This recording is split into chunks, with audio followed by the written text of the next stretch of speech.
Hi ನಮಸ್ತೆ ಸ್ನೇಹಿತರೆ, ಸೋಲ್ connection YouTube ಚಾನಲ್ಗೆ ನಿಮ್ಮೆಲ್ಲರಿಗೂ ಸ್ವಾಗತ. ಎಲ್ಲರೂ ಚೆನ್ನಾಗಿದ್ದೀರಾ ಅಂತ ಭಾವಿಸ್ತಾ ನಾನು ಇವತ್ತು ಒಂದು ಇಂಟ್ರೆಸ್ಟಿಂಗ್ ಸ್ಟೋರಿನ ತೊಗೊಂಡು ಬಂದಿದ್ದೀನಿ. ಈ ಸ್ಟೋರಿ ಬಂದು ಕೃಷ್ಣ ಮತ್ತು ಅರ್ಜುನನ ಮಧ್ಯೆ ನಡೆದಂತಹ ಒಂದು ಮಾತು. ಇದರಿಂದ ನಾವೇನು ತಿಳ್ಕೊಬೇಕು ಅಂತಂದರೆ, ನಾವು ಯಾವತ್ತೂ ಪರೋಪಕಾರಿಯಾಗಿರಬೇಕು, ಸ್ವಾರ್ಥಿಯಾಗಿರಬಾರ್ದು ಅಂತ. ಹಾಗಿದ್ರೆ ತಡ ಮಾಡೋದ್ಯಾಕೆ, ಸ್ಟೋರಿನ ಸ್ಟಾರ್ಟ್ ಮಾಡೋಣ ಬನ್ನಿ. ಒಂದು ಸಲ ಕೃಷ್ಣ ಮತ್ತು ಅರ್ಜುನ ದ್ವಾರಕೆಯಲ್ಲಿ ವಾಯು ವಿಹಾರಕ್ಕೆ ಅಂತ ಹೋಗ್ತಾ ಇರ್ತಾರೆ.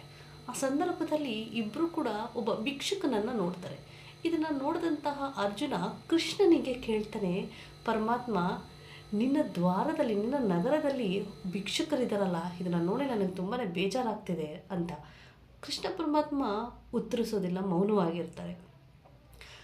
ಅರ್ಜುನ ಆ ಭಿಕ್ಷುಕನ ಬಳಿ ಹೋಗಿ ಕರುಣೆಯಿಂದ ಮಾತನಾಡಿಸ್ತಾ ಕೇಳ್ತಾನೆ, ಅಲ್ಲಪ್ಪ, ನೀನು ಯಾಕೆ ಭಿಕ್ಷೆಯನ್ನು ಬೇಡ್ತಾ ಇದೀಯಾ? ನಿನಗೆ ನಾನು ಚಿನ್ನದ ಗಂಟನ್ನು ಕೊಡ್ತೀನಿ, ಇದನ್ನು ತಗೊಂಡು ನಿನ್ನ ಜೀವನನ ನಿರ್ಧರಿಸ್ಕೋ, ನಿನ್ನ ಜೀವನನ ಸರಿ ಮಾಡ್ಕೋ ಅಂತ.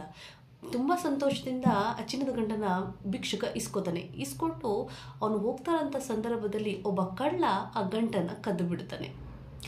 ಮಾರನೇ ದಿನ ಯಥಾ ಪ್ರಕಾರ ಆ ಭಿಕ್ಷುಕ ಭಿಕ್ಷೆಯನ್ನು ಬೇಡ್ತಾ ಇರ್ತಾನೆ. ಅದೇ ದಾರಿಯಲ್ಲಿ ಹೋಗ್ತಾ ಇದ್ದಂತಹ ಅರ್ಜುನ ಆ ಭಿಕ್ಷುಕನನ್ನು ಮತ್ತೆ ನೋಡಿ ಕೇಳ್ತಾನೆ, ನಿನಗೆ ನಾನು ಚಿನ್ನದ ಗಂಟನ್ನು ಕೊಟ್ಟಿದ್ನಲ್ಲ, ನೀನು ಜೀವನನ ಸರಿ ಮಾಡ್ಕೊಳ್ಳಿಲ್ವಾ, ಯಾಕೆ ಭಿಕ್ಷೆಯನ್ನು ಬೇಡ್ತಿದ್ಯಾ ಅಂತ. ಭಿಕ್ಷುಕ ಅಳ್ತಾ ಹೇಳ್ತಾನೆ, ಒಬ್ಬ ಕಳ್ಳ ಆ ಗಂಟನ್ನು ಕಿತ್ಕೊಂಡು ಹೋಗ್ಬಿಟ್ಟ ಅಂತ. ಪಾಪ ಅಂತ ಅನಿಸಿದ ಅರ್ಜುನ ಅವನಿಗೆ ತನ್ನ ಕೈಯಲ್ಲಿದ್ದಂತಹ ವಜ್ರದ ಉಂಗುರವನ್ನು ಕೊಟ್ಟು ಹೇಳ್ತಾನೆ, ಇದು ತುಂಬಾ ಬೆಲೆ ಬಾಳುತ್ತೆ, ಇದರಿಂದ ನಿನ್ನ ಜೀವನನ ನೀನು ಸರಿ ಮಾಡ್ಕೋ ಅಂತ. ಬಹಳ ಸಂತೋಷದಿಂದ ಉಂಗುರವನ್ನು ಇಸ್ಕೊಂಡು ಮನೆ ಕಡೆಗೆ ಹೋಗ್ತಾನೆ.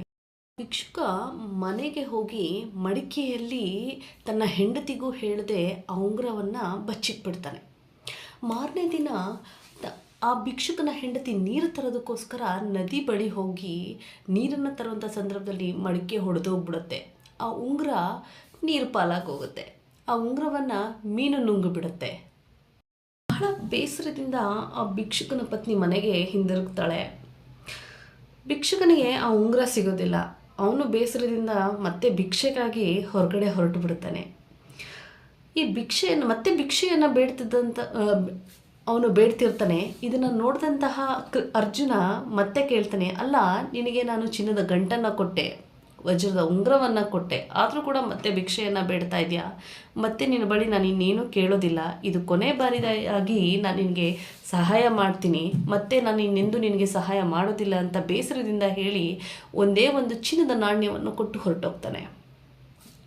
ಆ ಚಿನ್ನದ ನಾಣ್ಯವನ್ನು ಇಸ್ಕೊಂಡು ಭಿಕ್ಷುಕ ನದಿ ತಟ್ಟದ ಬಳಿ ಹೋಗ್ತಾ ಇರೋಂಥ ಸಂದರ್ಭದಲ್ಲಿ ಅವನು ಮೀನುಗಾರ ಮೀನನ್ನು ಹಿಡಿದು ಮಾರ್ತಾ ಇರೋದನ್ನ ನೋಡ್ತಾನೆ. ಆ ಎರಡು ಮೀನು ಜೀವಂತವಾಗಿ ಒದ್ದಾಡೋದನ್ನು ನೋಡಿದಂಥ ಭಿಕ್ಷುಕನಿಗೆ ಬಹಳ ಕರುಣೆ ಉಕ್ಕುತ್ತೆ.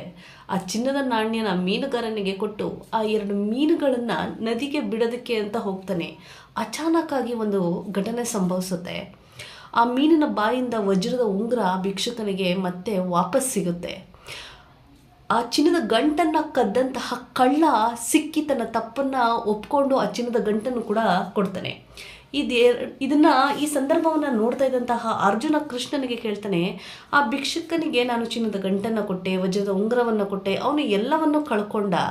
ಅವನು ಒಂದೇ ಒಂದು ಚಿನ್ನದ ನಾಣ್ಯ ಅವನು ಮೀನುಗಾರನಿಗೆ ಕೊಟ್ಟು ಆ ಎರಡು ಮೀನಿಗೆ ಜೀವ ಬರೆಸೋದಕ್ಕೆ ಅಂತ ಅವನು ಕರುಣೆಯಿಂದ ಆ ನದಿಗೆ ಹಾಕಬೇಕಂತ ಸಂದರ್ಭದಲ್ಲಿ ಅವನಿಗೆ ಎಲ್ಲವೂ ಸಿಕ್ತಲ್ಲ ಪರಮಾತ್ಮ ಅಂದಾಗ ಕೃಷ್ಣ ಪರಮಾತ್ಮ ಹೇಳ್ತಾರೆ, ಯಾವ ವ್ಯಕ್ತಿ ಸ್ವಾರ್ಥವನ್ನು ತುಂಬಿಕೊಂಡು ಕಾರ್ಯವನ್ನು ಮಾಡ್ತಾನೋ ಅವನಿಗೆ ಯಾವುದೂ ದಕ್ಕೋದಿಲ್ಲ. ಅವನು ನಿಸ್ವಾರ್ಥಿಯಾಗಿ ಪರೋಪಕಾರವನ್ನು ಮಾಡ್ತಾನೆ, ಅವನಿಗೆ ಎಲ್ಲವನ್ನು ದಕ್ಕುತ್ತೆ ಅಂತ ಶ್ರೀಕೃಷ್ಣ ಪರಮಾತ್ಮ ಹೇಳ್ತಾರೆ. ಹರೇ ಕೃಷ್ಣ.